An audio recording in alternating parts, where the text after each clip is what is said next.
nuk e kam ndërmend as të tradhtoj votuesin e LDK-s, rrezikimin serioz të demokracisë me kryeministër. Ka marrë një letër nga kryetari i Lëvizjes Vendosje, zoti Albin Kurti, dhe i nxitur nga konsiderata për votuesit e Lëvizjes Vendosje, qytetarët e Republikës Kosovës, pa nxitur nga konsiderata për këta votues, kanë ndjerë nevojën që pas konsultimeve të përsëris qëndrimet dhe bindjet tona mbi çështjet që janë ngritur në atë letër. LDK-ja, siç e dini, në zgjedhjet e përgjithshme të nënshkurtit, ka garu me një program të qartë edhe me qëndrime të qarta sa i takon bashkëpunimit politik.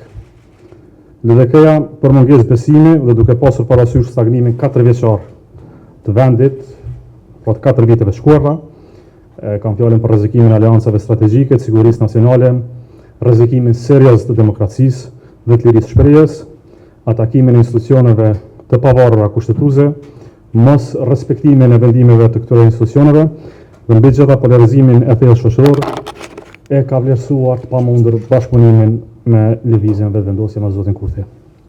Por sot vendi është në krizë të thellë. Është krizë e thellë institucionale, kryesisht për shkak të dështimit të partisë së parë që të krijojë partneritete politike për krijimin e një shumice.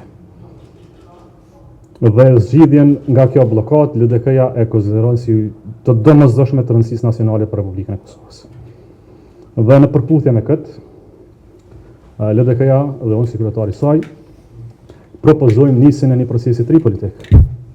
Pra propozojmë nisjen e një procesi të ri politik, dhe kjo zgjidhje kërkon edhe përgjithshmëri, edhe unitet, po mbi gjitha kërkon edhe vetdije të lartë politike nacionale në vend.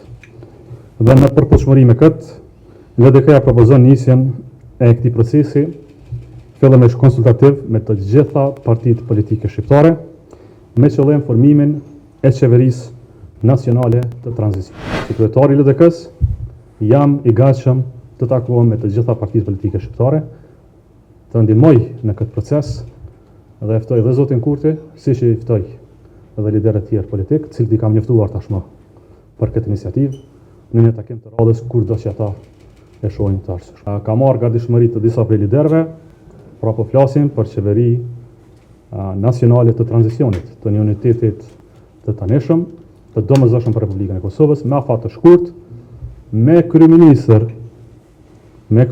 dhe kabinet unifikues Republikën e Kosovës deri në zgjedhjen e presidentit. Nga kjo krizë mund dalim nga pozicionet e tanishme, para se të shkojmë në zgjedhje, na duhet një qeveri kombëtare e tranzicionit, pjesës së cilës jemi të gjitha partitë politike shqiptare. Pra letra e djeshme e ardhur në zyrën e LDK-s është trajtuar me seriozitet dhe respekt.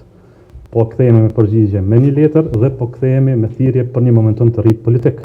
Po përkrijojmë një momentum të ri politik dhe i ftojmë gjitha partitë politike shqiptare që të jenë pjesë e këtij momentumi për të dhënë zgjidhje. Nëse nuk duan të jenë pjesë e kësaj politike, le të vazhdojmë me plogada institucionale që kemi.